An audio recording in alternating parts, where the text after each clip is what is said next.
우리 사도행전 20장 17절에서 27절 말씀입니다.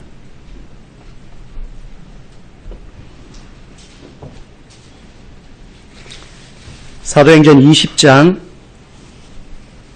17절에서 27절 우리 한 절씩 교독하고 27절은 같이 읽도록 하겠습니다. 바울이 밀레도에서 사람을 에베소로 보내어 교회 장로들을 청하니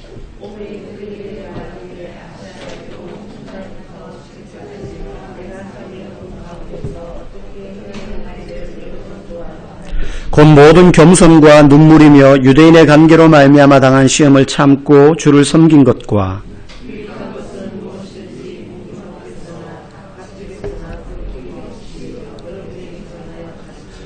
유대인과 헬라인들에게 하나님께 대한 회개와 우리 주 예수 그리스도께 대한 믿음을 증언한 것이라.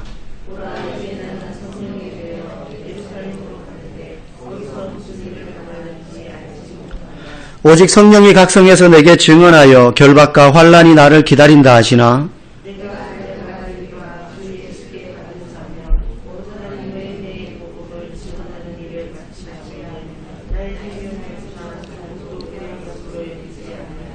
보라 내가 여러분 중에 왕래하며 하나님의 나라를 전파하였으나 이제는 여러분이 다 내 얼굴을 다시 보지 못할 줄 아노라.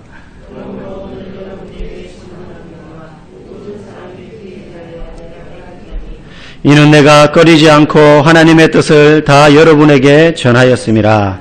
아멘. 겸손과 눈물이라는 제목으로 지난주 본 본문과 같습니다. 바울이 에베소에서 3년 동안 어떻게 사역했는지에 대하여서 지금 바울은 예루살렘으로 내려가는 중입니다. 아직까지 예루살렘에 내려가지 않았어요. 오랜 세월에 걸친 전도 여행을 이제 다 마무리하고 예루살렘으로 가면 거기서 잡혀서 이제 로마로 압송되는 그런 일정이 남아있는데 구체적으로 바울이 거기까지는 모르지만 한 가지 확실한 건 성령께서 미리 알려주셨어요. 거기 가면 결박과 환난이 너를 기다린다. 알고 지금 바울은 가는 겁니다. 그런데 빨리 예루살렘에 가야 될 여러 가지 사정들이 있기 때문에 그동안 오랜 정성을 쏟았던 에베소에서 사람들과 작별 인사를 잘 못하고 막 이렇게 이동 중에 있다가 밀레도라는 섬에 잠깐 기착하게 되었어요. 그래서 거기에 이 에베소 교회 장로들을 부른 겁니다. 내가 여기 잠깐 시간이 나니까 나를 만나고 싶으면 이곳으로 오시오. 그래서 에베소 교회 장로들이 지금 밀레도 섬에 온 거예요.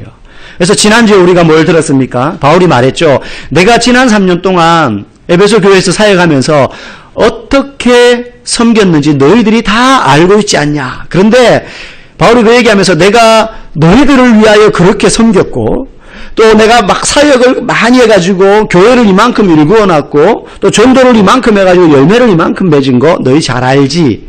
그렇게 말하지 않고요. 내가 주를 어떻게 섬겼는지 너희들이 잘 알고 있지 않냐. 바울이 열매를 많이 남긴 것을 자랑한 것도 아니고 교회를 이만큼 성장시킨 것도 자랑한 것도 아니고 성도들 한 사람 한 사람을 내가 이렇게 열심히 잘 섬기고 도왔다 이걸 자랑한 게 아니라 그 했던 모든 일들이 사실은 주님을 섬기는 것이었다. 이 얘기를 하고 있는 거예요. 우리도 교회에 와가지고 많은 일들을 합니다. 식당 봉사를 하기도 하고 청소를 하기도 하고 어저께도 한 집사님이 와서 교회에서 땀을 뻘뻘 흘리면서 화장실 청소를 하셨어요. 그래서 제가 너무 미안해가지고 저는 본당 청소를 혼자 막 하겠습니다. 5분만 해도 땀이 비 오도 쏟아져요. 이 더위에. 우리가 그런 수고를 많이 하는데 그 수고가 나를 위한 수고라고 생각하면요. 몇 번 하다가 짜증납니다. 이거 나만 계속해야 돼. 딴 사람들은 뭐 하는 거야? 이 교회는 성도가 나밖에 없나? 그런데요. 그렇게 바울이 에베소에서 3년 동안 사역하면서 했던 모든 수고가 주님을 섬기는 것이었다는 거예요. 그 마음을 갖지 않으면 우리는 금방 실수하고 범죄하는 자리에 빠지게 됩니다. 여러분, 성도에게 있어서 가장 신앙의 중심은 하나님을 섬기는 것입니다. 사람을 섬기는 게 아니에요. 목사를 위해서 신앙생활을 하는 것도 아니고 나를 위해서 하는 것도 아니에요. 사실은 주님을 위하여서 하는 것입니다. 여러분, 우리는요 교회에 와서 좋은 설교 듣고 시원한 데서 멋들어진 예배를 감상하는 사람들이 아닙니다. 우리는 하나님을 섬기는 사람들입니다. 그래서 하나님을 기쁨으로 예배하고 즐거워하고 그 예배가 그런 예배가 되도록 돕는 중요한 도구가 설교이기 때문에 설교자를 위해서 기도하고 누군가는 물컵도 갖다 놓고 물수건도 갖다 놓고 때로는 강단도 정리하고 그렇게 하는 거예요. 그렇게 예배를 사모하는 마음으로 임하는 것이지 설교를 통해서 내가 위로받고 마음의 상처가 치료되는 것 너무 좋은 것이고 하나님이 우리에게 그런 은혜도 주시는 것이 분명하지만 그것이 우리의 목적이 아니라 내가 가장 사랑하는 하나님을 예배라는 이 순서를 통해서 최상의 서비스를 드리는 것이죠. 그러므로 그 하나님을 기억하고 즐거워하는 것이 우리가 예배드리는 목적인 것입니다. 그렇게 그 목적을 분명히 알고 예배를 드릴 때 하나님이 우리에게 회복도 주시고 은혜도 주시고 응답도 주시고 치료도 주시는 것이지 예배를 잘 드리면 주님이 우리에게 이러한 것들을 주실 것이야 라는 생각을 가지고 주님으로부터 주어지는 것을 목적으로 두고 예배를 드린다면 그 예배는 주님을 섬기는 예배가 아니라 나를 위하여 무언가를 얻기 위한 도구로서의 예배밖에 되지 않는다는 것이죠. 그러면 주님을 섬긴다는 것은 구체적으로 뭘 말하는 것일까? 그렇게 예배를 잘 드리고 정성 다해서 예배를 드리면 그게 주님을 섬기는 것인가? 맞아요. 그런데 그것만 주님을 섬기는 것은 아닙니다. 그것은 주님을 섬기는 수많은 우리의 삶의 모습 중에 아주 일부입니다. 왜냐하면 여러분들이 주일날 교회 와가지고 예배를 드리는 것은 일주일의 삶 가운데 시간적으로 따지나 양으로 따지나 아주 일부예요. 만약에 주일날 교회 와서 예배를 잘 드리고 교회와 관련된 여러 가지 일들을 열심히 잘하는 것이 주님을 섬기는 삶의 전부라면 우리 중에서 주님을 제일 잘 섬기는 사람은 제가 되어야 돼요. 그죠? 저는 여기가 일터고 여기가 삶의 자리예요. 하는 일이 목사는 교회에서 예배를 위하여 설교를 위하여 교회를 위하여 뭔가 여러 가지를 합니다. 하다못해 주보를 만들고 하는 것까지. 그런데 주님을 위하여 섬기는 것은 그 모습은 예배를 위하여 교회에서 뭔가를 하는 것은 아주 일부라는 거예요. 골로새서 3장 23절에 보면 이런 말씀이 나옵니다. 무슨 일을 하든지 마음을 다하여 주께 하듯 하고 사람에게 하듯 하지 말라. 여기서 말하는 무슨 일 안에는 주일날 교회 와서 하는 일이 포함될 뿐더러 그거 말고 그 외의 모든 일들 우리가 나머지 시간 동안 여러분 직장 다니시는 분들은 대부분 회사에서 시간을 보내잖아요. 집에서 보내는 시간보다 회사에서 보내는 시간 더 많잖아요. 개인 사업도 마찬가지고 가정에서 주부들은 집에서 일하고 청소하고 빨래하고 애들 뒤치다꺼리하고 세금 내고 장보고 정리하고 청소하고 빨래 개고 그 모든 일들이 다 주님을 위하여 하는 일들에 포함된다는 거예요. 모든 일을 주께 하듯 하라 이 말은. 내가 볼트 하나 주고 기름때 묻히고 땀 뻘뻘 흘리면서 일하는 것 그거 다 주님을 위하여 하는 것이라는 것입니다. 그걸 생각하는 사람과 그렇지 못한 사람은 엄청난 차이가 있는 것이죠. 똑같은 일을 하더라도. 우리가 교회에서 예배를 섬기는 것이나 그리고 봉사하는 것이나 직장에서 일하는 것이나 부모님을 섬기는 것이나 자녀를 돌보는 것이나 모든 일이 주님을 위하여 하는 일이라는 것입니다. 그 뒤에 24절에 이렇게 말합니다. 이는 기업의 상을 주께 받을 줄 아나니 너희는 주 그리스도를 섬기느니라.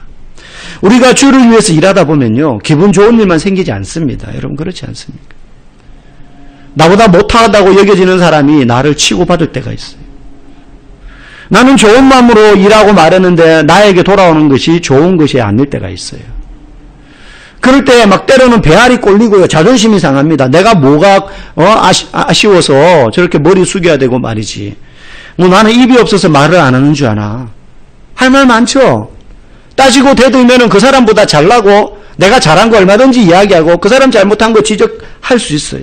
그런 마음이 들어요. 그런데도 죽게 하듯 해야 된다고 생각하다 보니 막 손해보는 것 같이 여겨질 때 있지만 그때 24절 말씀 이야기하잖아요. 이는 기업의 상을 바라봄이라. 지금 이 땅에서는 내가 좀 손해보는 것 같고 자존심 굽히는 게 마음 상하지만 내가 그 일이 그 사람을 섬기기 위해서 하는 게 아니라 이 일이 주님을 섬기는 일이라고 생각한다면 우리가 기업의 상을 바라보면서 그 일을 할 수 있다는 거예요. 때로는 우리에게 무례하게 대하거나 정말로 상식 밖의 행실로 우리의 마음을 상하게 하는 사람들을 볼 때 그 사람들을 잘 대해주려고 하면 막 마음이 아파요. 좋지 않습니다. 솔직히. 우리가 성자도 아니고 그런 사람들 앞에서 웃으면서 내내 이렇게 잘 못해요. 그럴 때 우리의 마음에 막 화가 나고요. 자존심 상하고요. 신경이 쓰이고 때로는 잠도 잘 못 자요. 그런데 그러한 경우를 또 대비해서 우리에게 그 뒤에 골로새서 3장 25절에 보면 이런 말씀이 나옵니다. 불의를 행하는 자는 불의의 보응을 받으리니 주는 사람을 외모로 취하지 아니하신다. 우리에게 때로는 해코지하고 우리에게 무례하게 행하는 사람들, 누가 봐도 나는 잘못한 것이 없는데 저 사람이 나한테 해서는 안 될 말과 행동을 할 때에 우리가 그에게 보응을 하고 갚을 게 아니라 주께서 불의에 대한 싹스에 대하여 다 보응하신다는 거예요. 나중에. 지금 우리는 한마디 쏘아붙이면 지금 속 시원할 것 같지만 주님이 영원한 인생에 대하여서 끊어지지 않는, 사라지지 않는 인생의 영원한 시간대에 그에게 보응하신다는 것입니다. 하나님 사람을 외모로 취하지 아니하신다는 거예요. 하나님이 선악간에 심판하시되 그분은 이 땅에 있는 법관들과 다르게 공정하셔서 이 땅에서 저지른 악한 삶, 나쁜 삶에 대하여 분명히 심판하시는 분이시라는 거예요. 그래서 때로는 우리의 마음 가운데 우리에게 무례에 대하고 악하게 대하는 사람들에 대하여 분한 마음이 생기고 자존심이 상하더라도 우리는 죽게 하듯 사랑하고 그 사람에 대한 불의에 대한 심판은 하나님이 분명히 기억하고 계신다. 중심을 보시는 분이시기 때문에 우리가 그 마음을 가지고 하나님께 맡기고 나아가야 되는 것이죠. 바울은 오늘 내가 어떻게 주를 섬겼는지에 대해서 이야기하면서 첫 번째는 모든 겸손으로 섬겼다라고 19절에 이야기합니다. 사실 우리는 이 말에서 벌써 걸려요. 겸손. 왜? 우리는 겸손하지 않거든요. 목사님 저는 꽤 겸손한데요. 제가 겸손하지 않다는 걸 보여드리겠습니다. 겸손이요 무척 어려워요. 사실은. 말은 쉽죠. 그저 겸손이 겸양해 나보다 남을 좀 낮게 여기고 내 인사 잘하고 고개 좀 숙이고 말 좀 고분고분하게 하는 거, 그게 겸손이 다가 아니기 때문입니다. 우리는 죄성이 있어서요 남들보다 잘나 보이고 싶어하는 속성이 우리 안에 있어요. 이 안에요 심술보라는 게 있잖아요. 그래서 남이 나보다 잘 되면 순수한 마음으로 격려하고 박수 쳐주기보다 사람들이 눈앞에서는 와 잘한다 잘한다 하지만 뒤에 가서는 배알이 꼴리는 거예요. 나도 저만큼 할 수 있는데 말을 안 해서 그렇지 저도요 저보다 목회 잘하고 설교 잘하는 목사님들 보면 은근히 셈이 납니다. 가끔 학교에서요 저도 공부를 열심히 한 건 아닙니다. 저는 운동권이었어요. 맨날 운동장에서 공 차고 막 이랬었거든요. 근데 저보다 더 열심히 운동권이었던 분들이 있어요. 맨날 숙제 뺏겨서 내고 신학생인데 새벽 예배 채플 나가야 되는데 저는 그래도 그거는 성실히 나갔는데 막 다른 전도사님한테 카드 던져주면서 출석 체크 대신 해달라 많았어요. 이제 와서 말할 수 있지만 전도사님들 중에. 근데 그렇게 뺀질뺀질 거리던 분이 목사님이 되셨는데 어느 날 통화가 왔는데 이병대 목사, 이 목사님 저예요. 목사님 잘 지내십니까? 뭐 이야기하는데 저보다 훨씬 목회를 잘하고 있어요. 그럼 속으로요. 목사님 너무 잘 됐네요. 축복합니다. 하지만 끊고 나서는 배가 아파요. 예. 셈이 나요. 예. 그러니까 여러분 제가 부탁하건대 우리 성도님들 저 앞에서 다른 목사님 칭찬하지 마세요. 웬만하면. 여러분이 있는 데서는 제가 그래요 그 목사님 역시 잘하시네요. 탁월하시네요. 뭐 이렇게 말하는데 뒤에 가서는 속으로 약간 셈이 납니다. 우리는 딱 그 정도 사람들이에요. 안 파헤쳐 봐서 그렇지 우리는 딱 그 정도 사람이라는 거 우리가 인정해야 됩니다.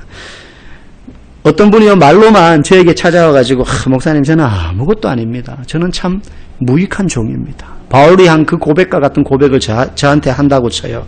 그럼 제가 막상 그 말을 진지하게 받아가지고 형제님 제가 보니까 형제님 진짜 아무것도 아니네요. 그래 말하면 이분요 그렇지요 이렇게 안 해요. 뒤돌아서서 나가면서 오늘 나 상처받아서 목사님 어떻게 저런 식으로 말하지? 그런단 말이에요. 우리가 만약에 신앙적으로 뭔가 열심을 다해가지고 그런 행동을 통해서 겸손을 드러내려고 하면 얼마 못 가서 금방 표시가 나요. 어떤 성도가 평소에 안 하던 새벽기도 맘먹고 도전받아가지고 이제 나왔어요. 예배 다 마치고 불 끄고 음악 틀고 이제 기도합시다 하고 기도합니다. 개인적으로 막 기도를 하는데 이분이 1시간이나 기도를 한 거예요. 졸다가 깨다가 했지만 나중에 눈 딱 떠보니까 아무도 없어요. 다 나가고.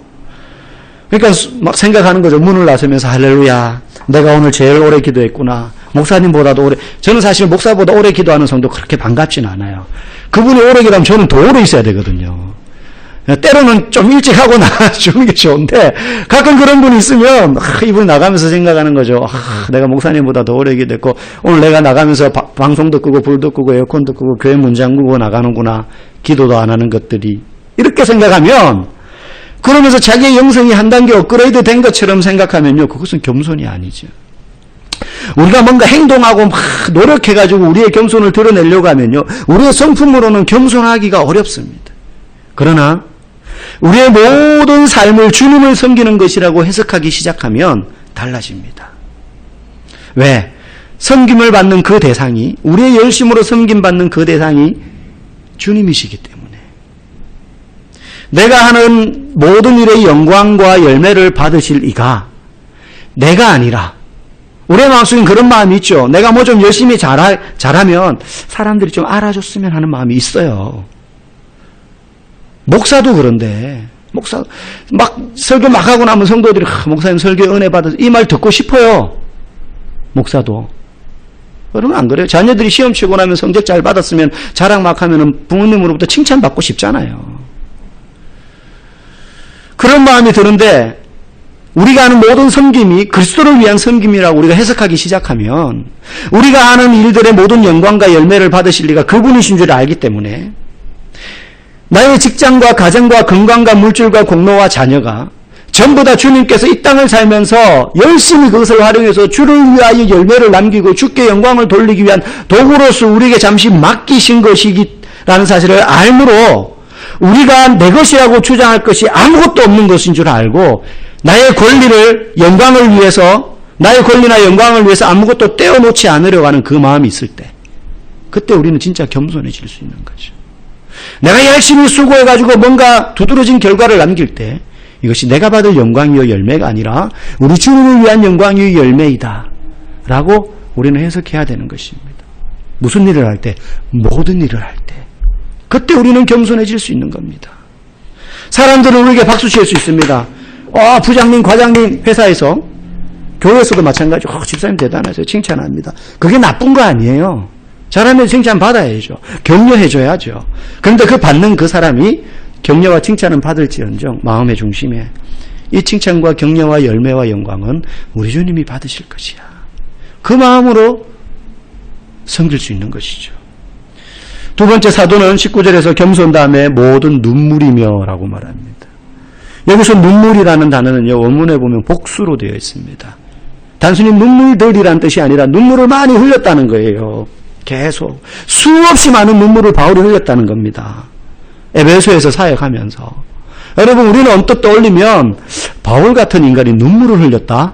별로 상상이 안 돼. 우리가 바울을 보거나 직접 만난 적은 없지만 성경에 나오는 바울을 보면 찔러도 피 한 방울 안 나올 것 같은 그런 강직한 사람이잖아요.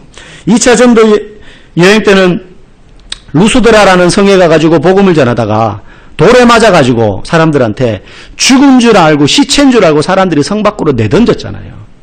그런데 다시 기어 들어가서 복음 전했단 말이에요.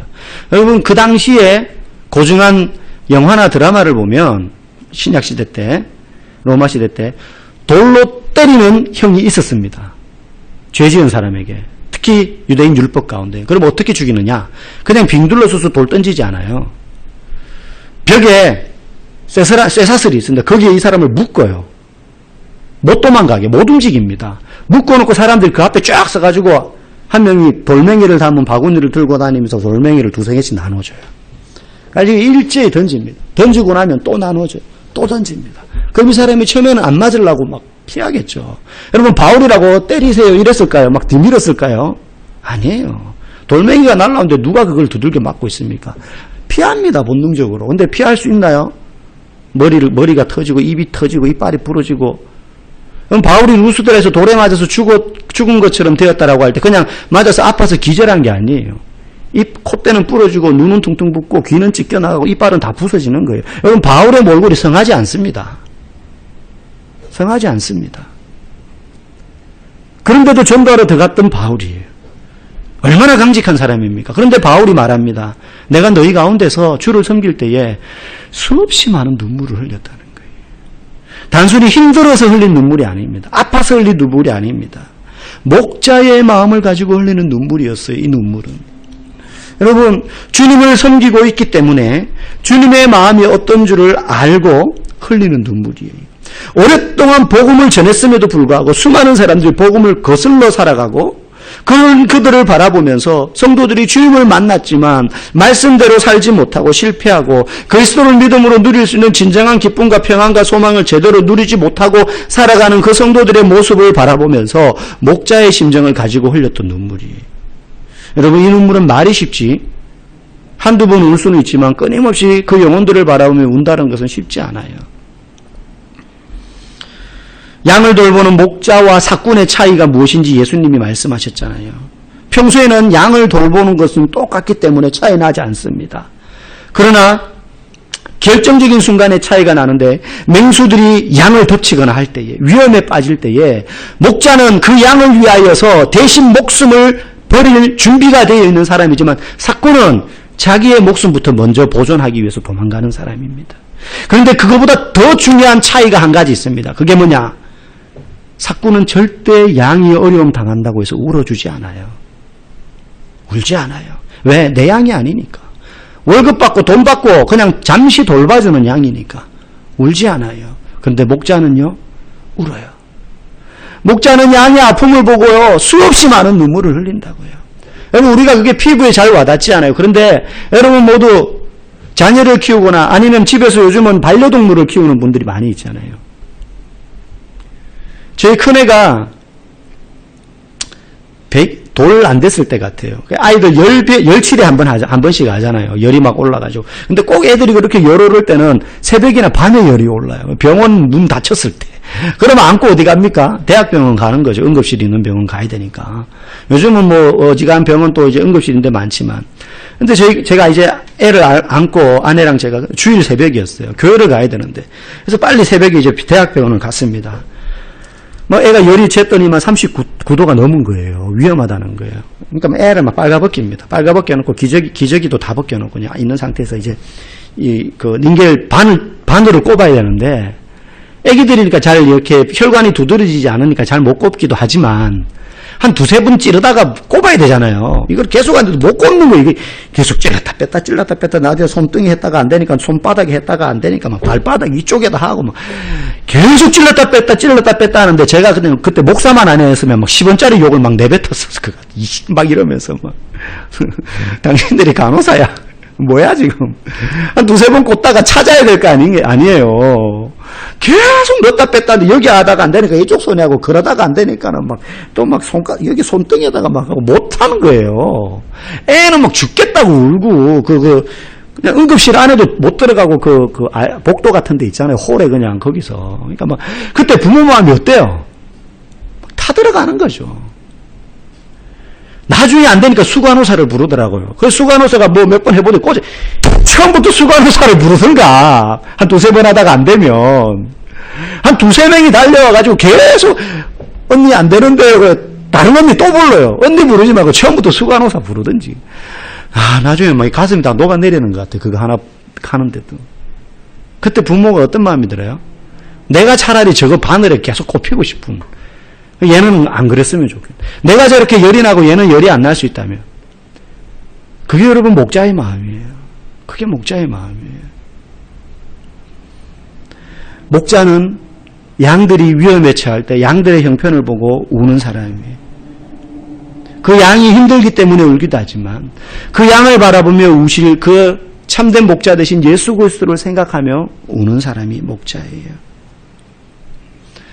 목사로서 성도들이 어려움 당하면 참 가슴 아파요. 막 눈물이 나요. 잘 됐으면 좋겠어요. 성도들이. 막 어떨 때는요. 막 우리 교회 성도들이 잘 돼야 되는데 딴 교회 성도들이 잘 되면 배가 아파. 기분이 안 좋아요, 솔직히. 막 막 장사 잘 되는 저 우리 교회 집사님이 저 장사를 했으면 얼마나 좋을까. 그런데 막 엉뚱한 사람이 장사해가지고 돈 떵떵거리면서 잘 벌면요. 약간 막 기분이 안 좋아요. 그 가게 가서 뭐 안 사 먹고 싶어요, 웬만하면. 그런 마음이 있어요. 부모 마음이 그런 거죠. 목자 마음도 그렇고 목사 마음도 그런 거예요. 그런데 그 중에서 성도들이 뭐 경제적으로 힘들고 몸이 아프고 이러면 마음 아프지만 그거보다 더 마음 아플 때가 있어요. 어떻게 해주지 못할 때가 있는데 그게 뭐냐면 믿음에서 방황할 때 정말로 예수 잘 믿어야 되는 사람이고 잘 믿던 사람이고 믿는 집안에서 자란 분인데 어느 순간 이분이 여러 가지 이유로 시험 들어가지고 방황하고 신앙생활을 하지 못하고 믿음 안에서 어려움 겪을 때 그때 그 목자의 마음이요 참 타들어갑니다. 타들어갑니다. 어떻게 해줄 수도 없고 기도밖에 못하죠.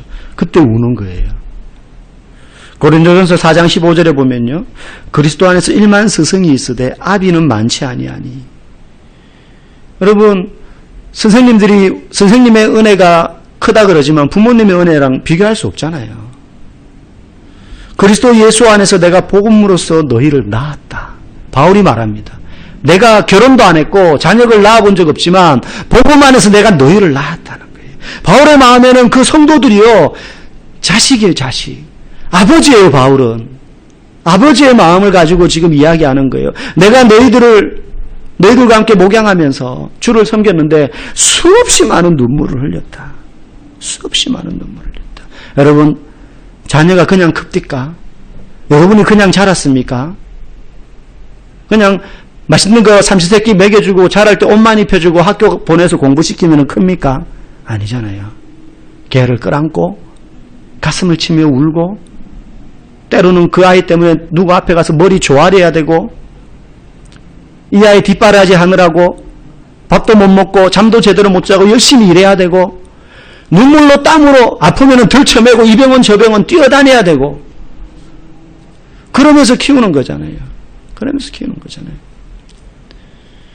눈물을 흘려야 대가를 지불해야 사람이 되는 것입니다. 바울은 오늘 그렇게 주님을 섬겼다라고 말합니다. 저는 우리의 성도들이요 하나님 목전에 앉아 예배드릴 때에 정말로 주님의 말씀 때문에 울어보기를 원합니다. 왜 이렇게 말씀대로 안 사라지는지 모르겠습니다. 저 사람 꼭 예수 믿었으면 좋겠는데 그때가 언제입니까? 저 성도 믿지 않는 가족 때문에 저렇게 힘들어하고 있는데 주님 그 눈에 눈물 닦아주세요. 그 남편 그 아내 그 자식들이 주님께로 빨리 돌아올 수 있게 해주세요 하면서 목자가 되어 내일이 되어서 우는 거예요. 여러분 자신의 영혼과 다른 성도들을 위해서 눈물을 흘릴 수 있는 성도들 되기를 간절히 소망합니다. 무슨 일을 하더라도 누구를 대하더라도 주님을 섬기듯이 하고 그리고 그리스도께서 우리의 주인 되심을 알기 때문에 그분을 위하여 섬기는 모든 일들 하기를 원하고 영혼을 위하여 진정한 눈물 흘릴 줄 아는 그러한 저와 여러분들 될 수 있기를 주님의 이름으로 간절히 축복합니다. 함께